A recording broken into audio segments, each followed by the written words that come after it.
હું આજે કિસ્મત વાળો તો ના કહું, કેમ કે હું કિસ્મતમાં માનતો નહીં, મહેનતને માનું. કાંતિભાઈ ગમાર સાહેબ છે આપણે મગવાસ પ્રાથમિક શાળામાં, એમને મને બોલાવ્યો અને આજે બહુ સન્માન આપ્યું મને. એના બદલ હું કાંતિભાઈ ગમાર સાહેબને બહુ ખૂબ આભારી. એક જિંદગીમાં કંઈક કાર્ય કરેલો હતો અને એમાં એક સન્માન આપી અને કાંતિભાઈ ગમારે મને એમાં થોડીક ધક્કો મારી અને રનિંગ પકડાવી દીધી.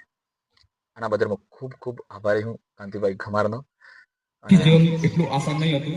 આપણે લાગે છે નાના હૈયે, કે નાના હોવાથી જે નિર્ણય લીધેલા આપણે અંદર, તમે જે નિર્ણય લ્યો કે મારે કેવું જીવન જીવવું હોય, કઈ રસ્તે જવું હોય, સારા રસ્તે યા ખરાબ રસ્તે, એક નાની આદત, એક નાનો શોખ સારો હોય તો કેટલું મોટું ફળ આપે અને ખરાબ હોય તો કેટલું મોટું ફળ આવે.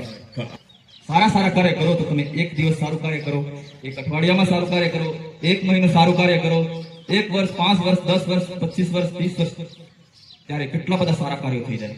અને ત્યારે તમારા મા બાપ, તમારો સમાજ તમને બધા જ એમ કે તમે સારા માણસ છો. અને એ સૌથી લડવાનું હોય ને, એનાથી વધારે મોસમથી લડવું પડતું હોય એક ફોજી માણસ.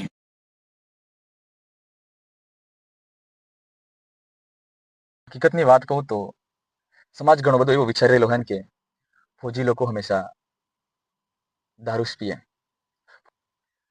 તો તમારા વિચારથી બરોબર છે, તમે જેવી રીતે જોયું એવી રીતે તમને નજર આવતું હોય, પણ મારા વિચારથી એવું હોય કે મારા વિચારથી એવું છે કે એક કુમળું બાળક જે બાપનો જીગરનો ટુકડો કહેવાતો હોય, એક પત્ની, એક મા બાપ, અને ત્યાંથી ઘરથી એમને છોડી અને 3-4 મહિના માટે યા 1 વર્ષ માટે મોતના મુખમાં જવું ને,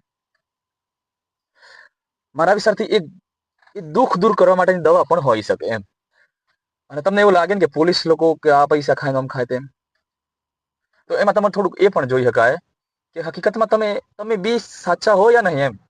કે આપણે પોલીસ વાળાને સ્વર્ગ દેખીને એમ કે આ પોલીસ વાળા પૈસા ખાય, તમે બી કોઈ દિવસ વિચાર્યું કે હું એક સાચો હું, યા ડોક્યુમેન્ટ પૂરું હે ગાડીને? તો આ વિચારવા જેવી બાબત છે. કોઈને ગલત કેવું યા આપણે ફરજ નહીં બનતી, એના પહેલા આપણે ખુદ હાથ થવું પડતું હોય, પછી આપણે બીજાને કહી શકાય. તો